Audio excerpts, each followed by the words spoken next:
Eis que venho sem demora. Guarda o que tens para que ninguém tome a tua coroa. A quem vencer, eu farei coluna no templo de meu Deus. Apocalipse, capítulo 3, versículo 11 e parte do versículo 12.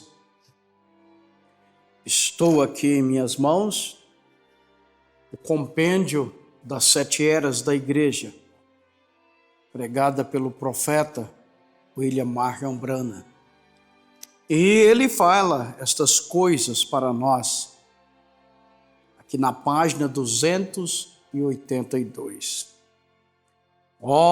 Temos uma palavra para nós neste tempo. Guarda, persevera, não desista. Nesse tempo que tem muitos desistindo, perseverar é vencer.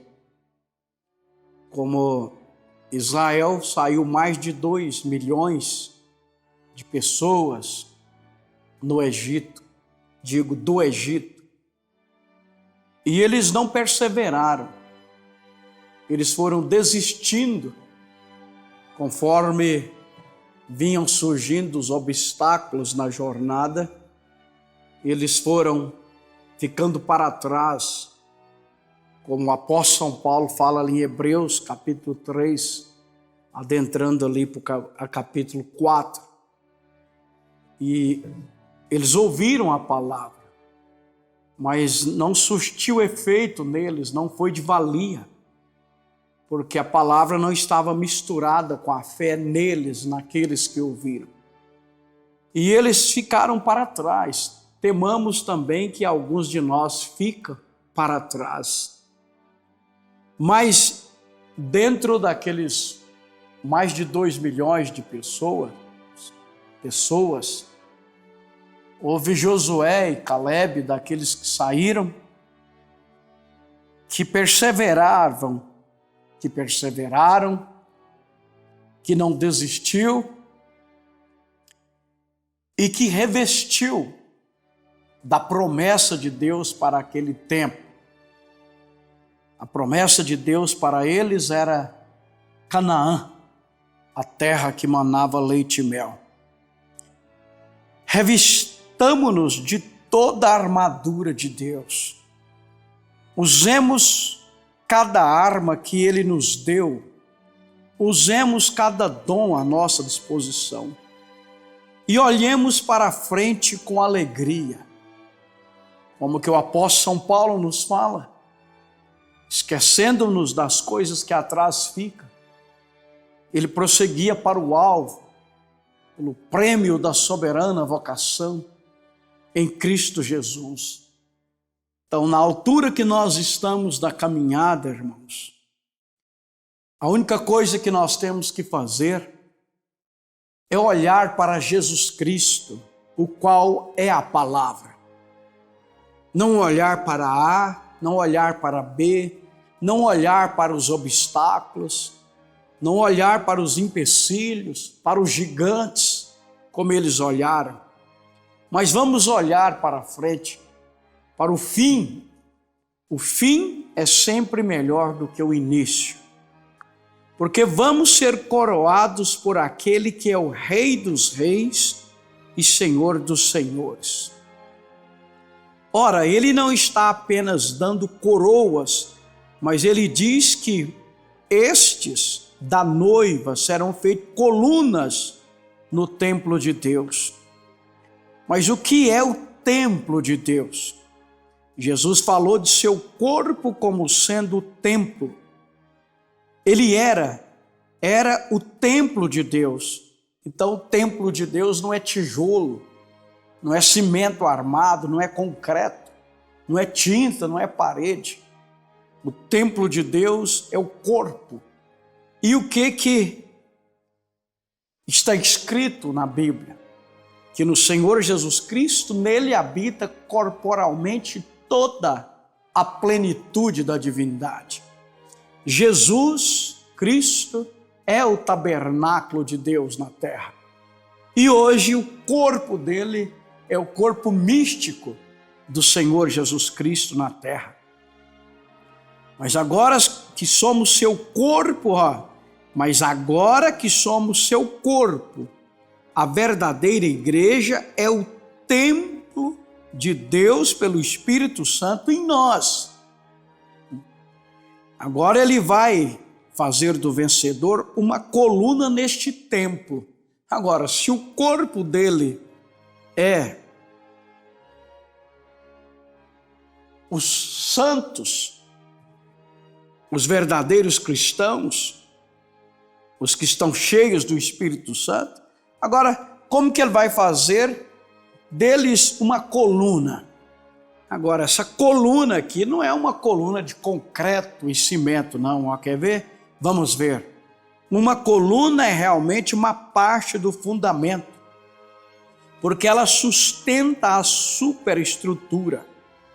Graças a Deus que põe o vencedor junto com os apóstolos e profetas.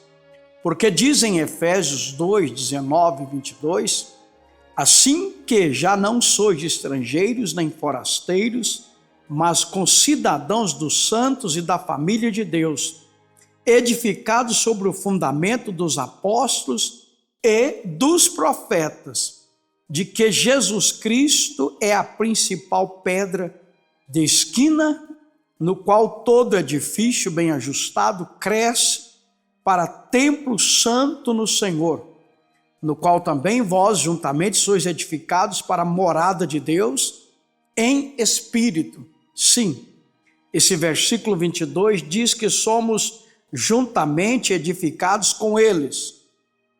Tudo passou pela porta, a porta é Jesus, e é parte desse corpo ou templo. Agora, quando Deus põe um homem no templo como uma coluna e o faz parte daquele grupo de fundamento, o que ele está fazendo? Ele está dando a revelação da palavra de si mesmo, porque é isso exatamente o que os apóstolos tiveram. O que os profetas e os apóstolos tiveram? Eles tiveram a revelação de quem é o Senhor Jesus Cristo. Nós vemos ali quando Jesus interrogou, ele disse: quem dizeis os homens ser o Filho do Homem? Uns falavam Jeremias, uns profetas, e assim sucessivamente. Aí quando ele virou para aqueles, a semente eleita, ele diz: e vós quem dizeis que eu sou? Pedro, colocando em pé, disse: tu és o Cristo, o Filho de Deus vivo. E Jesus disse: não foi carne e sangue que tu revelou isto, mas meu Pai que está nos céus é quem te revelou. E sobre esta pedra, a revelação, eu edificarei a minha igreja e a porta do inferno não prevalecerão contra ela. Então, quando você é coluna nesse templo de Deus, você faz parte desta revelação. Ele dá de si mesmo. Ele é a palavra. Ele dá a conhecer a si mesmo. Quando a mulher lá no poço estava conversando com ele, e ela disse: quando o Messias vier, ele nos fará saber estas coisas. E ele se deu a conhecer a ela. Ele disse: eu sou o que fala contigo. Então, repetindo aqui, quando Deus põe um homem no templo como a coluna e o faz parte daquele grupo de fundamento, o que ele está fazendo? É uma pergunta e vem a resposta. Ele lhe está dando a revelação da palavra de si mesmo, porque é isso exatamente o que os apóstolos e os profetas tiveram. Eles tiveram a revelação de quem ele era. Mateus 16, 17. E que Deus te abençoe, que ele te fortifica e que ele te faça cada vez firme, olhando para a frente e que Ele possa cada vez mais abrir o seu entendimento espiritual para você conhecer mais e mais de Cristo e fazer como Josué e Calebe, perseverar e não desistir, em nome de Jesus Cristo. Amém.